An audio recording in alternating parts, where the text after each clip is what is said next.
Number 3 exercise पे आ गए आप। एक्सरसाइज निकाल लें फौरन। इसमें से question number 1 2 3 MCQs fill in the blanks और ट्रू फॉल्स। ये हम चैप्टर के एंड पे देखेंगे क्योंकि ये तो एक एक ऑप्शन और कुछ समझाना तो फौरन। तो आपके शॉर्ट क्वेश्चन है ना वो 4 से शुरू होते हैं या मैजिकल वगैरह। तो इसलिए हम क्वेश्चन नंबर 4 पे डायरेक्ट आने। क्वेश्चन नंबर 4 इसके पार्ट्स हैं A B C D, 4 parts हैं। ए वाला जरा मुझे आप लिखवाएंगे, इसमें मैं देख लूं क्या क्या कुछ है। वैसे बोले ना कहते हैं इवेंट एंड हां पहला देखेंगे लॉन्ग में आया था। What is boys law of gas. इसमें आपने क्या करना है, बॉयज लॉ की दोनों स्टेटमेंट्स लेनी है। डिटेल में भी मैं बताने लगा क्योंकि मेरा मकसद मैजिकल शॉर्ट क्वेश्चन है। दोनों स्टेटमेंट देंगे बॉयज लॉ की, दोनों ही मैथमेटिकल प्रूफ देंगे। ये बॉयज लॉ उसके इतना ही लिखना है। उसके बाद आपने क्या करना है, इसके डायरेक्ट एक्सपेरिमेंटल वेरिफिकेशन पे चला जाना है, वो जिसमें आप प्रेशर इंक्रीज करते हैं और वॉल्यूम डिक्रीज हो जाता है और कांस्टेंट वैल्यू आती है सर रेशियो तो मल्टीप्लिकेशन v v = कांस्टेंट से जी। हां इसमें आपने ग्राफ ड्रा नहीं करना क्योंकि ग्राफ वाले हमने पूछा ही नहीं। सिर्फ जो आपसे पूछा है दोनों स्टेटमेंट्स दें और उसके बाद आप डायरेक्ट एक्सपेरिमेंटल वेरिफिकेशन दे दें और फिनिश बस। ठीक है, ये आपका हो गया ए पार्ट। ये आपने बुक करना है। आगे बी पार्ट जरा लिखवाइए। What are isotherm. अच्छा देखें एक तो ये पार्ट। आगे What happens to the position of isotherm when they are floating at high temperature? हाँ आइसोथर्म की जो पोजीशन है इसमें क्या फर्क पड़ता है जब आप इसको हाई टेम्परेचर पे फ्लोट करते हैं। नेक्स्ट और बस इतना ही। अच्छा देखिए इसका आंसर आइसोथर्म क्या होता है, ये प्लॉट्स हैं ग्राफ्स हैं बिटवीन वॉल्यूम एंड टेम्परेचर। सही है ना। देखिए आप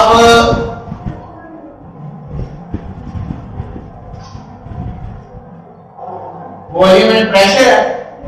प्रेशर आप एक्स एक्सिस पे लेते हैं और वॉल्यूम आप लेते हैं वाई एक्सिस पे। ठीक है, और आपको पता है ये बॉयज लॉ में आते हैं और बॉयज लॉ में प्रेशर और वॉल्यूम एक दूसरे के इनवर्स हैं। Volume is inversely proportional to pressure at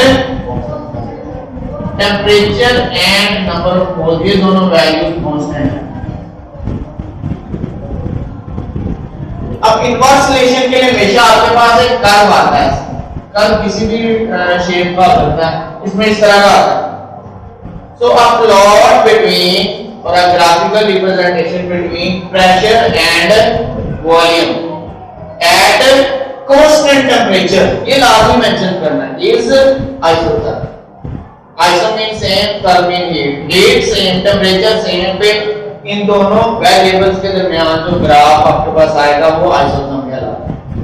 इसका भी इतना ही आंसर है और इस तरह ड्रा करना। उसके बाद देखें what happen to position of isotherm. इस कर्व की पोजीशन को क्या होता है जब आप टेम्परेचर इंक्रीज करते हैं। कांस्टेंट टेम्परेचर पे तो ये आएगा। अगर आप टेम्परेचर इंक्रीज करते हैं, फर्स्ट करें ये T1 टेम्परेचर पे और ये T1 टेम्परेचर जो है ना फर्स्ट करें ये 25 डिग्री सेंटीग्रेड।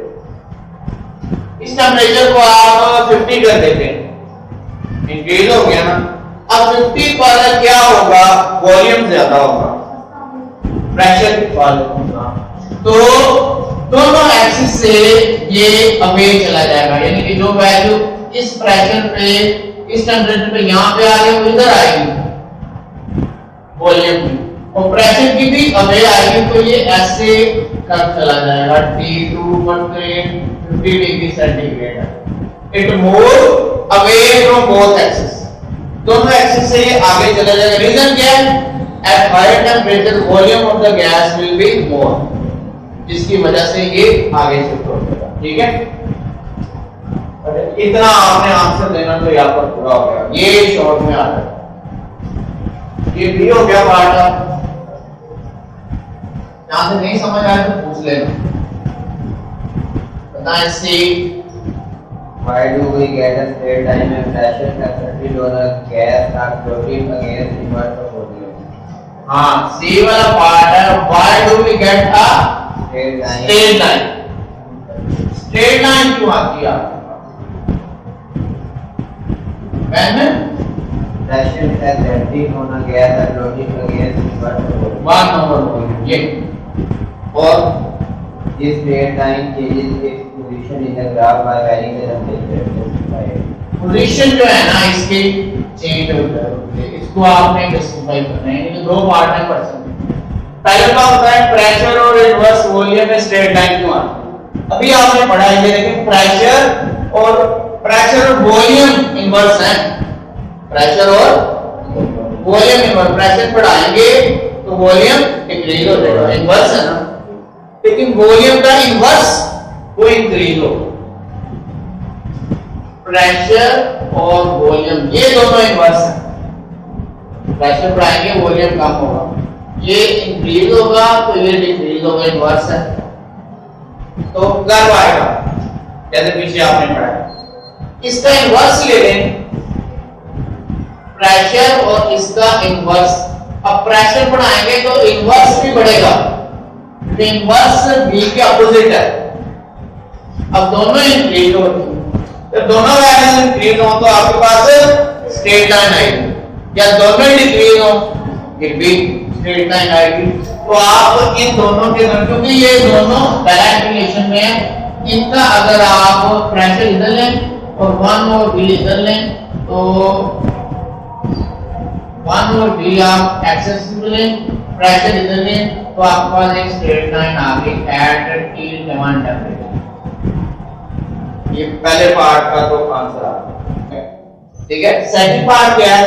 ये जो स्ट्रेट लाइन है ना, इसकी पोजीशन चेंज हो जाती है जब आप टेम्परेचर इंक्रीज करते हैं। देखें जब आप टेम्परेचर इंक्रीज करेंगे, ये देखिए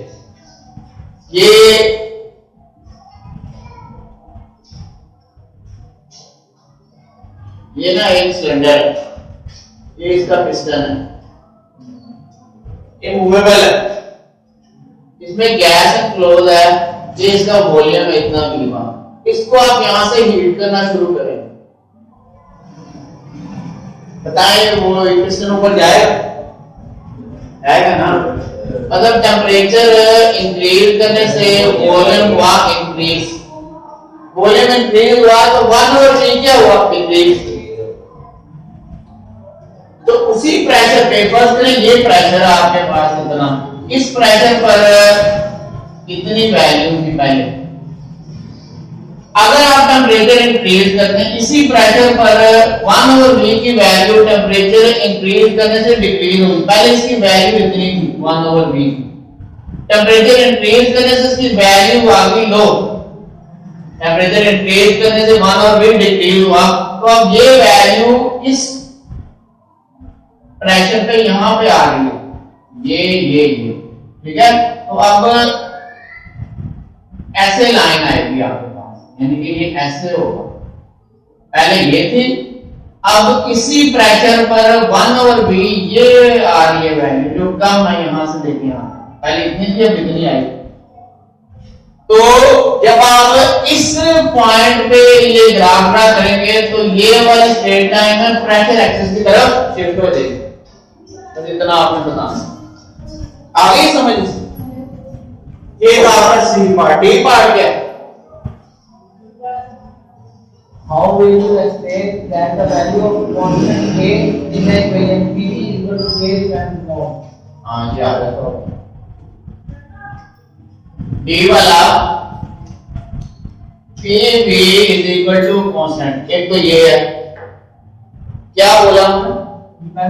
p is equal to k depends upon आगे one the temperature of gas, second the quantity of gas.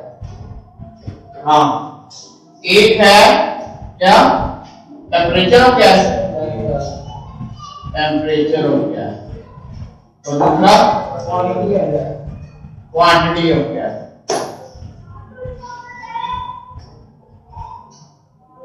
ये क्या P is equal to constant, ये बॉयल्स का सेकंड स्टेटमेंट पता है ना।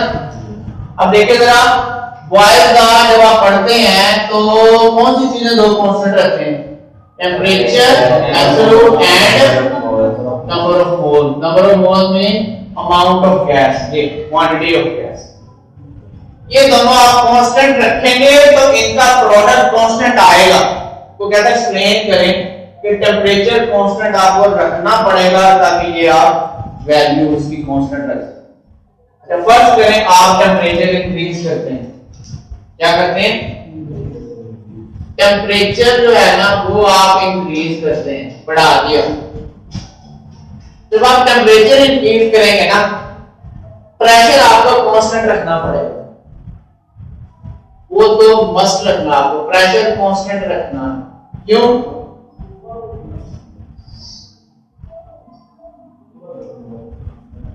प्रेशर कांस्टेंट इसलिए रखना है, देखें ये आपके पास एक सिलेंडर है, इसमें ये पिस्टन लगा हुआ है, ये गैस है, ठीक है। अब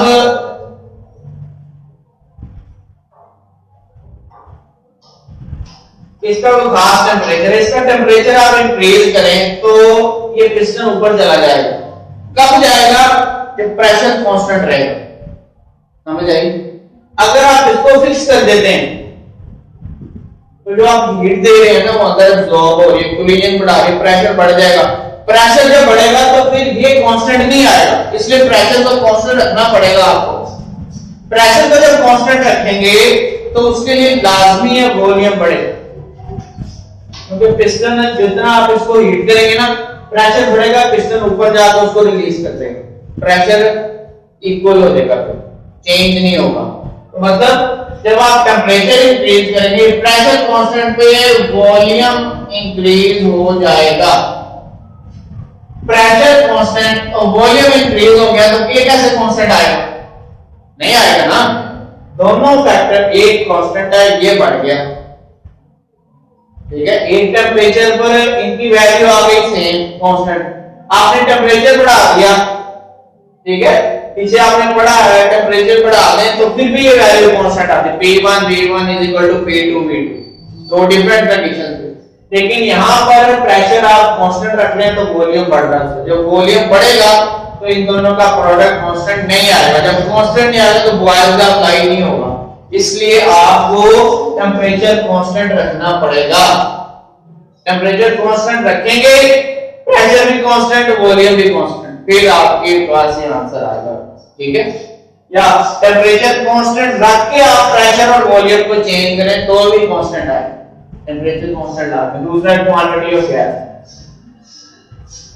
क्वांटिटी ऑफ गैस, इसको अगर आप चेंज करें, क्वांटिटी ऑफ गैस जब आप चेंज करेंगे ना, नंबर ऑफ मोल्स, फर्स्ट में आप इंक्रीज करते हैं तो वॉल्यूम क्या होगा, इंक्रीज, ठीक है। आप फर्स्ट में वॉल्यूम को रखें कांस्टेंट, वॉल्यूम को आप कांस्टेंट रखें। जब आप वॉल्यूम को कांस्टेंट रखेंगे ना तो इतनी ही जगह में जब गैस ज्यादा आएगी ना तो क्या होगा, कोलिजन बढ़ जाएंगे, नंबर ऑफ कोलिजन जो बाल्स पर लगते हैं उसी से प्रेशर बढ़ता है। तो आप अमाउंट ऑफ गैस बढ़ा रहे हैं उससे प्रेशर बढ़ गया ना। वॉल्यूम कांस्टेंट रखेंगे, अगर आप वॉल्यूम भी बढ़ा रहे हैं अमाउंट भी बढ़ा रहे हैं तो फिर हो सकता है कांस्टेंट टिके, वो एक फैक्टर आपने चेंज करना है, फिर पता चलेगा उसके चेंज करने से वैल्यू कांस्टेंट आ रही है नहीं आ रही, आई ना। वॉल्यूम आपने क्या किया, कांस्टेंट रखा, मतलब पिस्टन आपने कर दिया फिक्स, उससे क्या होगा, अमाउंट बढ़ा दें तो कोलिजन बढ़ जाएंगे, जब कोलिजन बढ़ेंगे तो प्रेशर बढ़ेगा, प्रेशर बढ़ेगा तो इन दोनों का प्रोडक्ट कांस्टेंट नहीं आएगा, जब कांस्टेंट नहीं आएगा तो बॉयल्स का अप्लाई नहीं होगा। मतलब ये दोनों फैक्टर आपको कांस्टेंट रखना पड़ेंगे अगर आप बॉयल्स लॉ के लिए ये कांस्टेंट वैल्यू लेना चाहते हैं, ठीक है। ये आपका डी पार्ट भी होगा।